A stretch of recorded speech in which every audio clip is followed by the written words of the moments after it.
নমস্কাৰ দৰ্শকসকল, ১ নম্বৰটো খবৰ। জুবিন গাৰ্গৰ ন্যায়ৰ বাবে এইবাৰ অসমত দেৱালীত বোমা নুফুটাই অকল মাটিৰ চাকি জ্বলোৱাহে উচিত। তাৰ মানে বুজাব লাগে যে জুবিনৰ ন্যায় নহালৈকে আমাৰ অসমত আনন্দও নাই। ২ নম্বৰটো খবৰ। শিল্পী কৃষ্ণমণি নাথৰ মন্তব্য। জুবিনৰ বিচাৰ প্ৰক্ৰিয়াক বিঘ্নিত কৰিবলৈ বিভিন্ন ইছ্যু উলিয়াই ৰাইজক বিভ্ৰান্ত কৰিব চেষ্টা কৰিছে কিছু লোকে, আৰু ৰাইজে ধৈৰ্য ধৰিব লাগিব। মই জানিব পাৰিছোঁ তদন্ত সঠিকভাৱে আগবাঢ়িছে। ৩ নম্বৰটো খবৰ। শ্যামকানু মহন্তৰ বিৰুদ্ধে অব্যাহত ইডি তদন্ত। ইডিয়ে সংগ্ৰহ কৰিছে শ্যামকানু মহন্তৰ ৫টা প্ৰতিষ্ঠানৰ তথ্য। ৪ নম্বৰটো খবৰ। মুখ্যমন্ত্ৰী হিমন্ত বিশ্ব শৰ্মা মন্তব্য। অসমত সৰ্ববৃহৎ সম্প্ৰদায়ত পৰিণত হ'ব মিয়া। ৩৮% বৃদ্ধি হ'ব মিয়াৰ জনসংখ্যা, আৰু মিয়া মুছলমানক চৰত ৰাখিব পাৰিলেহে সুৰক্ষিত থাকিব অসমৰ খিলঞ্জীয়াসকল। অসমৰ মানুহখিনিক আমি বচাব লাগিব। ৫ নম্বৰটো খবৰ। CID জেৰাত পোহৰলৈ আহিছে ডাঙৰ তথ্য। শেখৰজ্যোতি গোস্বামীয়ে আন এক কলা তথ্য ফাদিল হৈছে।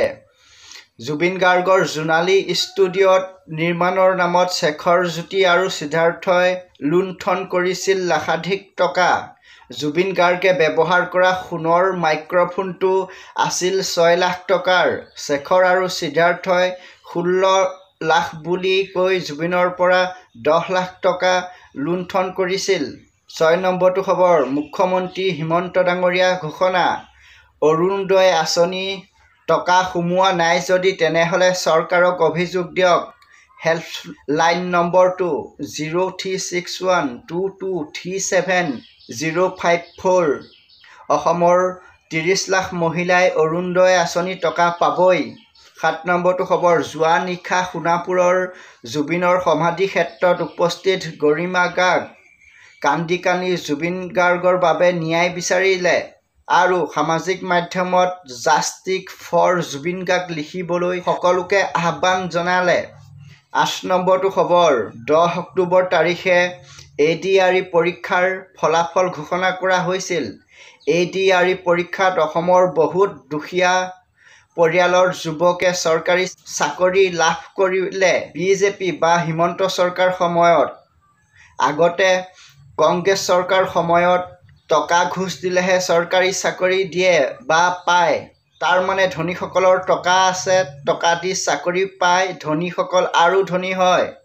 এতিয়া সেইবোৰ নচলে। বিজেপি চৰকাৰৰ সময়ত নিজেই কষ্ট কৰিলে চৰকাৰী চাকৰি পাব, ১ টকা নিদিয়াকৈ চৰকাৰী চাকৰি পাব। ৯ নম্বৰটো খবৰ। জুবিন গাৰ্গক মদৰ লগত বিষ খুৱাই হত্যা কৰা হৈছিল নেকি? জুবিন গাৰ্গৰ ভিছেৰা ৰিপৰ্ট চাই SIT-য়ে ভয় খাইছে। ১১ অক্টোবৰ আজি স্পষ্টকৈ ঘোষণা কৰিব জুবিনৰ ভিছেৰা ৰিপৰ্ট।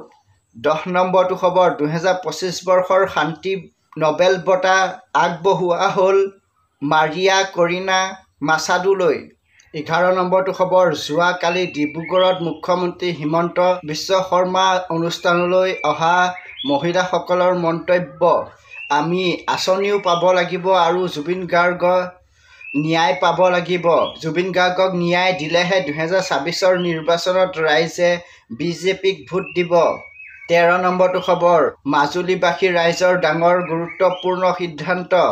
মাজুলী সাংস্কৃতিক বিশ্ববিদ্যালয়ৰ নাম হ'ব জুবিন গাৰ্গ সাংস্কৃতিক বিশ্ববিদ্যালয়, আৰু জুবিন গাৰ্গৰ নামত উৎসৰ্গিত হ'ব মাজুলী শ্ৰী শ্ৰী কৃষ্ণৰ ৰাসলীলা মহোৎসৱ। ১৩ নম্বৰটো খবৰ। মুখ্যমন্ত্ৰী হিমন্ত বিশ্ব শৰ্মা ঘোষণা। ২০২৬ত বিজেপি জিকিবই। নিৰ্বাচন আমাৰ কাৰণে ডাঙৰ চিন্তা নহয়, আৰু আমি অসমৰ ল'ৰা-ছোৱালীক চৰকাৰী চাকৰি দিব লাগে, অসমৰ খিলঞ্জীয়া লোকক মাটি পট্টা দিব লাগে, এইবিলাকহে আমাৰ চিন্তা। ১৪ নম্বৰটোৰ খবৰ। ১১ অক্টোবৰ আজি ঘোষণা কৰা হ'ল অসম আৰক্ষীৰ কেইবাটাও পদৰ ফলাফল। ৫ নম্বৰটো খবৰ। বাঁহীবাদক দীপক শৰ্মাৰ চিকিৎসাৰ বাবে মুখ্যমন্ত্ৰী সাহায্য পুঁজিৰ পৰা ৫ লাখ টকা অনুদান। ১৬ নম্বৰটো খবৰ। জুবিন গাৰ্গক সুৰাক মনোজ কুমাৰ বৰঠাকুৰ মন্তব্য জুবিনৰ ন্যায় প্ৰক্ৰিয়াটো দীঘলীয়া নকৰিবলৈ চৰকাৰলৈ অনুৰোধ